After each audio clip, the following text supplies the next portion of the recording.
জরিন হরফে লেখা, রূপালি হরফে লেখা, আসমানের কোরআন, নীল আসমানের কোরআন। আসসালামু আলাইকুম ওয়া রাহমাতুল্লাহি ওয়া বারাকাতুহু। সুপ্রিয় দর্শক, কাছে দূরে, ঘরে বাহিরে, দেশে বিদেশে যে যেখান থেকে আমাদের সাথে যুক্ত আছেন সবাইকে বাঁশরি নিবেদিত নজরুলের কাব্য আমপারা অনুষ্ঠানে স্বাগত জানাচ্ছি।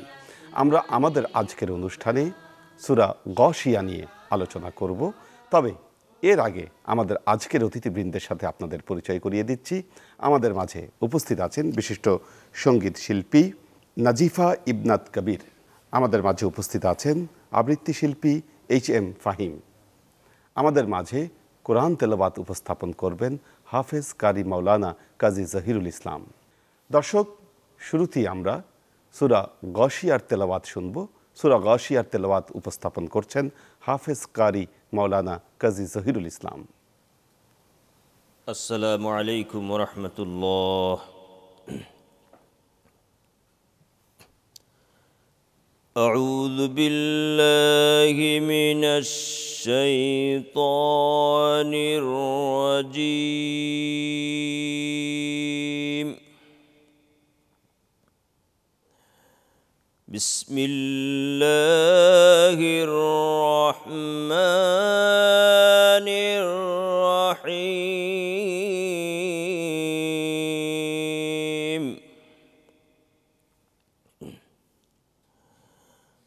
هل أتاك حديث الغاشية. وجوه يومئذ خاشعة عاملة ناصبة تصلى نارا حامية.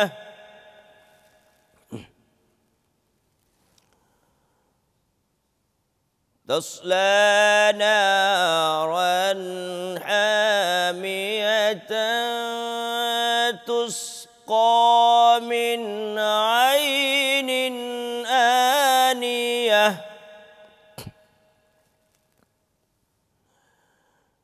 ليس لهم طعام إلا من ضريع لا يسمن ولا يغني من جوع. وجوه يومئذ ناعمة لسعيها راضية. في جنة عالية لا تسمع فيها لاغية. فيها عين جارية. فيها سرر مرفوعة وأكواب موضوعة.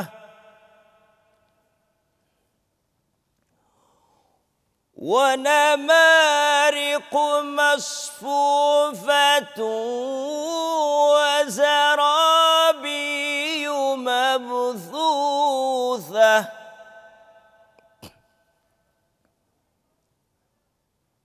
أفلا ينظرون إلى الإبل كيف خلقت وإلى السماء كيف رفعت.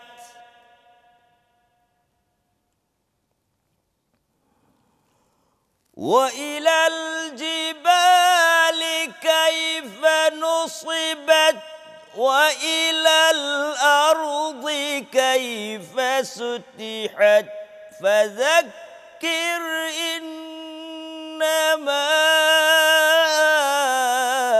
أنت مذكر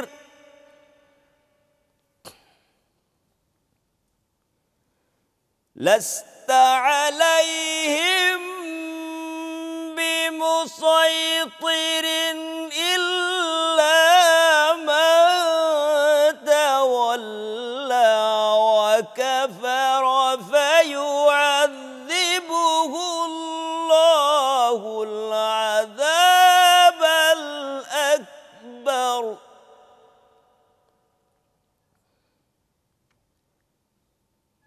إن إلينا إيابهم إن إلينا إيابهم ثم إن علينا حسابهم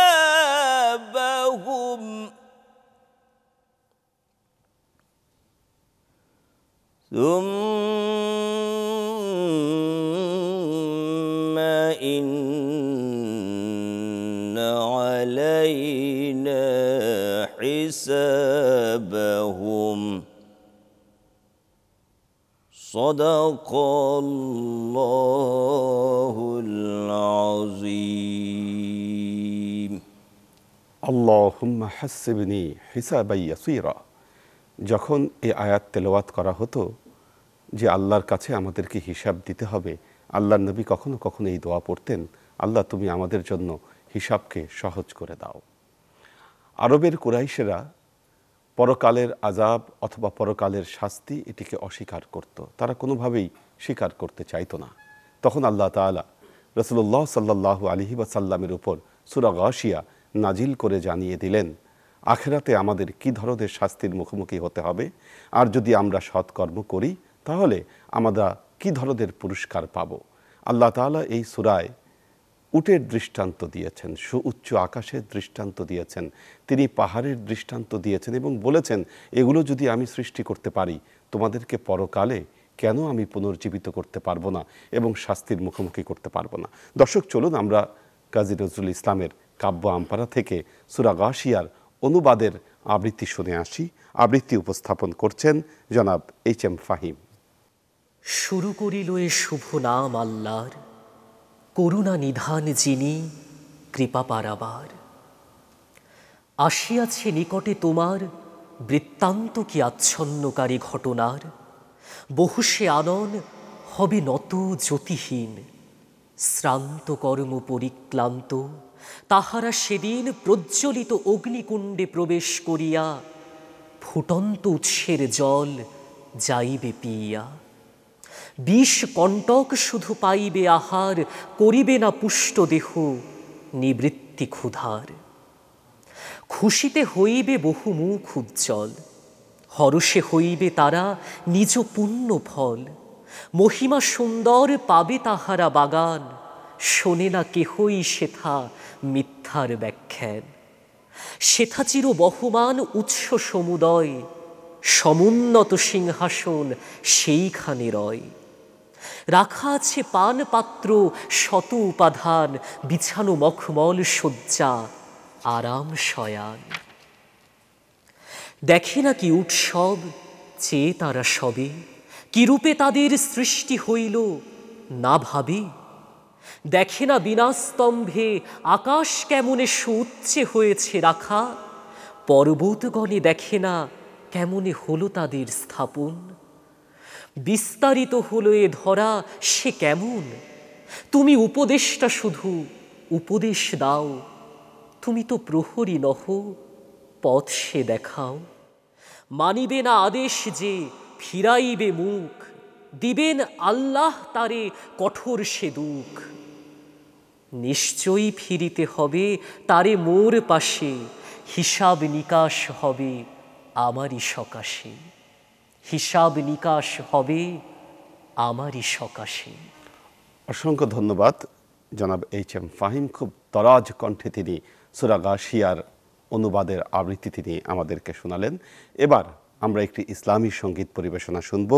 সঙ্গীত পরিবেশনা করছেন নাজিফা ইবনাত কবির। খোদার প্রেমের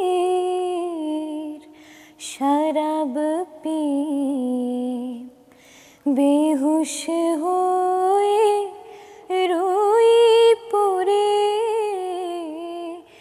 ছেড়ে মসজিদ আমার মুর্শিদ এলো যে পথ ধরে হায় খোদার প্রেমের শরাব পি দুনিয়াদারির শেষে আমার নামাজ রোজার বদলাতে দুনিয়াদারির শেষে আমার নামাজ রোজার বদলাতে চাইলে বেহেশত খোদার কাছে চাইলে বেহেশত খোদার কাছে নিত্য মোনাজাত করে খোদার প্রেমের শরাব পি বেহুশ হয়ে রই পড়ে ছেড়ে মসজিদ আমার মুর্শিদ এলো যে পথ ধরে হায় খোদার প্রেমের শরাব পি কায়েস যেমন লাইলি লাগি লোভিল মজনু খেতাব যেমন ফরহাদ শিরির প্রেমে হলো দেওয়ানা বেতাব বেখুদিতে মশগুল আমি তেমনি মোর খোদার তরে খোদার প্রেমের শরাব পি বেহুশ হয়ে রই পড়ে ছেড়ে মসজিদ আমার মুর্শিদ এলো যে পথ ধরে হায় খোদার প্রেমের শরাব পি। খুব চমৎকার একটি ইসলামী সঙ্গীত পরিবেশন করলেন নাজিফা ইবনাত কবির। খোদার প্রেমের শরাব পিয়ে বেহুশ হয়ে রই পড়ে হায়। এই গানটি সর্বপ্রথম 1932 খ্রিস্টাব্দে কাজী নজরুল ইসলামের জুলফিকার গীতিগ্রন্থে এটি প্রকাশিত হয় এবং এর সুর করেছিলেন সুধীন দাস। 1934 খ্রিস্টাব্দে আব্বাস উদ্দিনের কণ্ঠে এই গানটি সর্বপ্রথম রেকর্ড হয়। দর্শক, আমাদের আরও কিছু সময় আমাদের হাতে আছে। আমরা আরেকটি ইসলামী সঙ্গীতের পরিবেশনা শুনব নাজিফা ইবনাত কবিরের কণ্ঠে। তৌহিদেরি মুর্শিদ আমার মোহাম্মদের নাম মুর্শিদ মোহাম্মদের নাম ওই নাম জপলে বুঝতে পারি খোদাই কালাম মুর্শিদ মোহাম্মদের নাম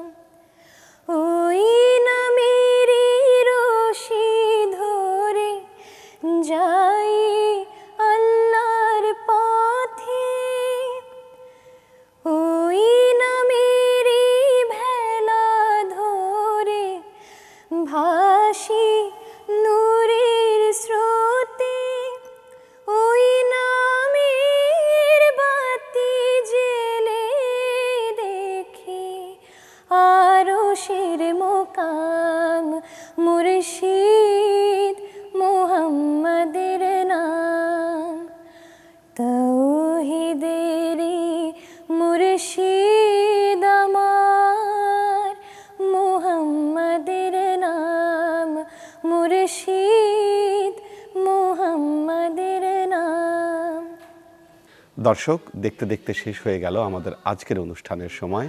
আগামীকাল একই সময় চ্যানেল 24-এর পর্দায় নজরুলের কাব্য আমপারা দেখবার আমন্ত্রণ জানিয়ে আজকের মতো বিদায় নিচ্ছি। আল্লাহ হাফেজ, ভালো থাকুন, সুস্থ থাকুন। রূপালী হরফে লেখা আসমানের কোরআন।